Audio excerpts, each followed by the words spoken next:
Kaixo, Aiora naiz, Arianariko sortzailea, mankomunitateko joskintza ikastaroetako tailerista eta makinarekin puntada desberdinak egiten irakatsiko dizuet gaur.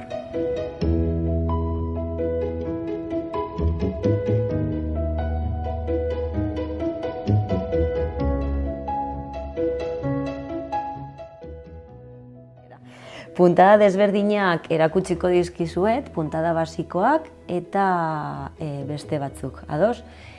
Puntada basikoa josteko markatzen digu hemen makinak berak, zein den basikoa.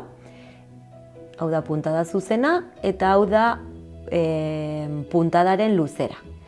Nik normal josteko normalean 3an josten dut beti eta probatuko dugu nolakoa den puntada hau. Oiala sartzen dut hemen, prensatelasa jaitsi eta pedalari eman.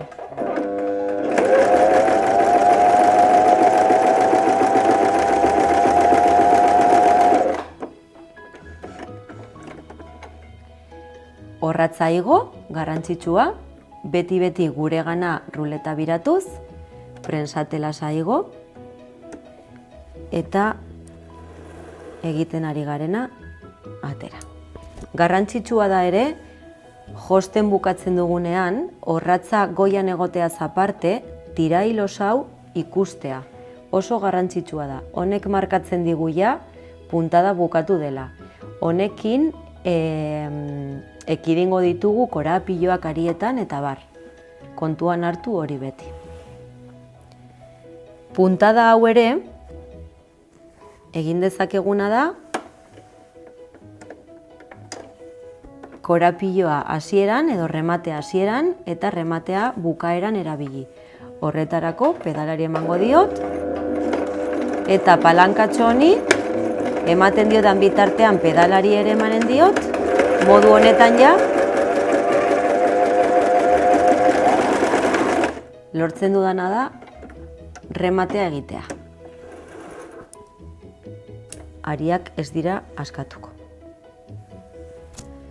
Erabiliko dugun edo erakutsiko dizuedan hurrengo puntada zigzag izanen da.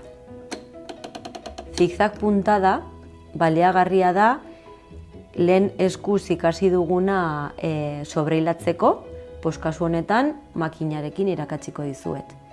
Puntada, zigzag dagoen puntada hau erabiliko dugu eta puntadaren luzera txikiagoa ginen dut, 1 eta 2aren artean.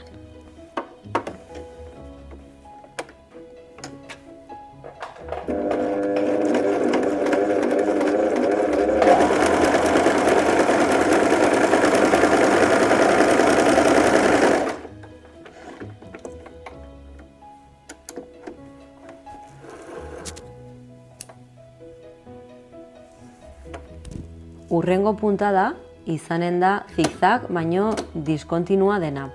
Hau zertarako, kamisetak, bodiak, horrelako gauzak, elastikoak diren oialak josteko erabiltzen da. Oso baliagarria da hau ere.